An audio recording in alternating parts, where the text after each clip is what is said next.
Hello and welcome to Planet 40k. Today we're going to be discussing the Flayed Ones from the new Necron Codex.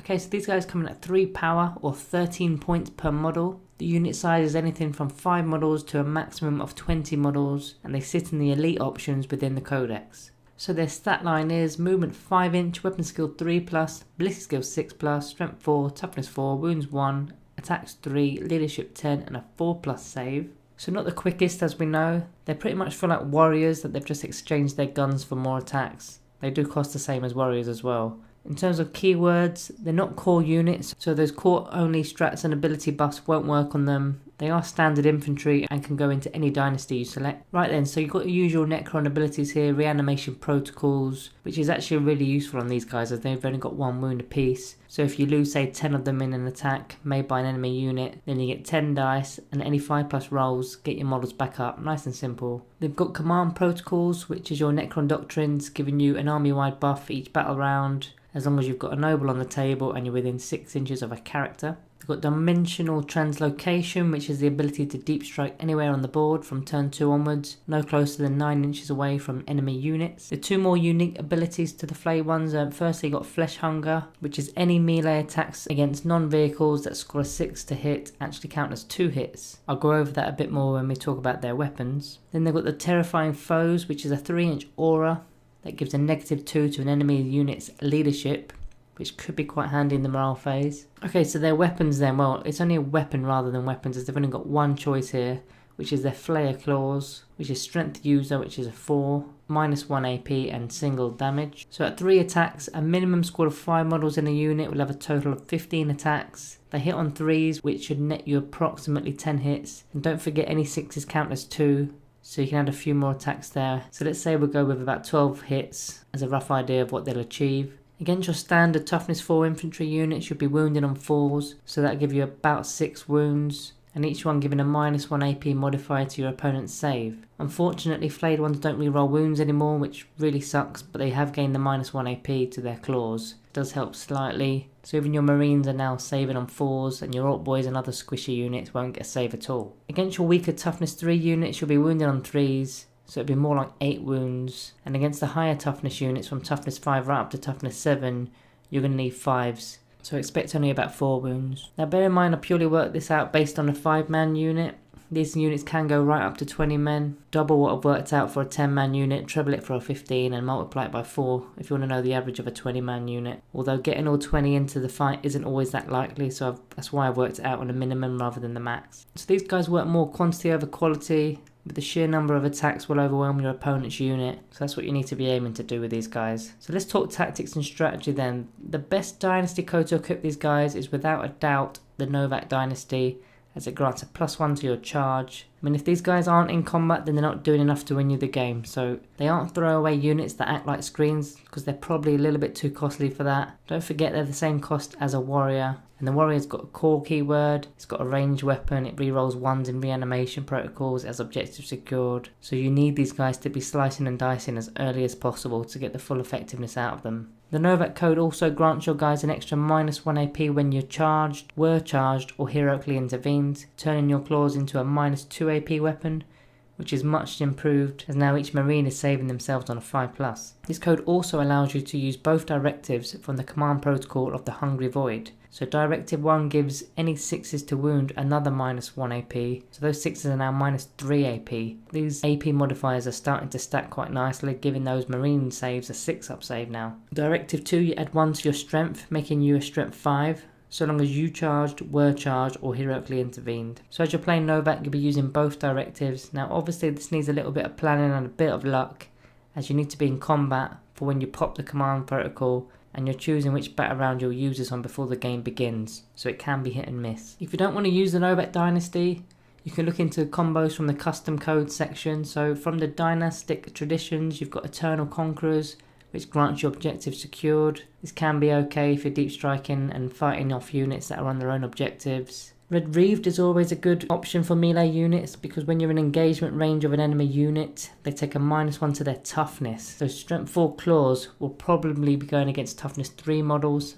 potentially even toughness 2 models now, if you're playing things like Elder, wounding them on 2s. Even your higher toughness 5 units are going to be going down to a toughness 4. Immovable Phalanx will give your Flayed Ones a 3+ save if they haven't moved. This is only going to really assist you in combat, because if you're not in combat then you should be moving to get into a charge, or just advancing to get into position for the next turn. Unyielding gives a 6+ invuln save. It's okay, not the best option here. Butchers grants you a +1 to your charge like Novak. So that's a Dynastic Traditions part, so you select one of those and pair it with one of the Circumstances of the Awakening. So let's have a look at those then.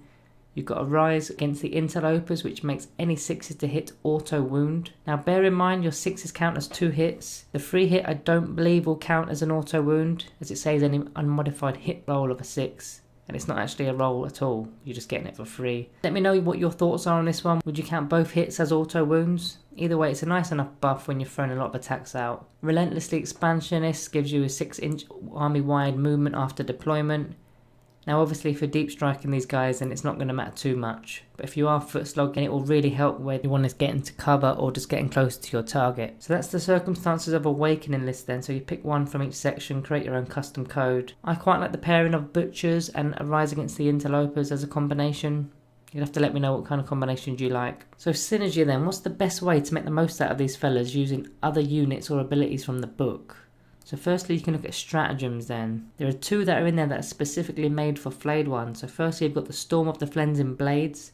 It's for 2 CP, and basically you can fight again with your Flayed Ones at the end of the phase. It's pretty good, although you obviously might have lost a few models since your initial attack, because your opponent will get to fight back first. But it can clear off a unit if you need it. The other one is Shadows of Drazak. So for 1 CP you get a -1 to hit modifier on any attacks against your Flayed Ones for a phase. It's really good, especially if you're foot slogging them across the board, or if you failed your charge and need to keep them alive. This can be done in any phase. None of the generic stats really affect the Flayed Ones due to the lack of the core keyword, but the Novak stratagem called Blood Rites grants another attack just for 1 CP, so giving your guys 4 attacks a pop. If you combine this with the Fight Again stratagem, then you've got a potential of dishing out 160 attacks with a 20-man unit in a single phase, and that doesn't even include the 6s giving additional hits, so it's crazy numbers there. So for synergy with other units then, let's begin with the Cryptex and their Arcana. So you've got the Chronomancer, which can grant you a reroll to your charge and also a 5+ invuln save, which I think is a pretty big deal, because if you were to pick out some weaknesses with the Flayed Ones, it would be A, getting them into combat, and B, their less than average save and throw. Now I know a 5+ invuln isn't still the best roll, but against any strong armor penetrating weapons it will push that 4+ save to a non-save, so at least a 5+ is a guaranteed save. So your Chronomancer can also take some Arcana, so we can take the one that allows him to deep strike, which is Dimensional Sanctum, so he can come along with your guys too. The issue with this, however, is he gives the reroll charge and 5+ invuln in the command phase. The Veil of Darkness would be much better, but this only works on core units unfortunately, so this is where the Flayed Ones suffer a little bit. That core keyword just isn't there. If you look to a different Cryptech now, the Psychomancer, this guy's got an ability called the Nightmare Shroud that applies a -1 to your enemy leadership that are within 6 inches. Now bear in mind the Flayed Ones also have a -2 leadership modifier within 3 inches, so you can stack this together making a total of -3 leadership to enemies around you that are within 3 inches, which is going to sting a little bit, especially for that combat attrition tests. In fact, the Psychomancer also subtracts 1 from the combat attrition test, resulting in a 1 and a 2 being a failed test for each model in the unit. You can opt to pair these guys with an Overlord and a Resurrection Orb, or even an Orb of Eternity, which is a relic, to get all your dead guys back up from the previous attacks. It's still a 5+ roll or a 4+ with the relic, but as I said, it doesn't just work on the guys that have just died, it works on all the previous dead guys as well, so it's really strong on that front. The orb itself costs 30 points, and if you lost say 15 out of the 20 Flayed Ones, that's 15 rolls using the Resurrection Orb.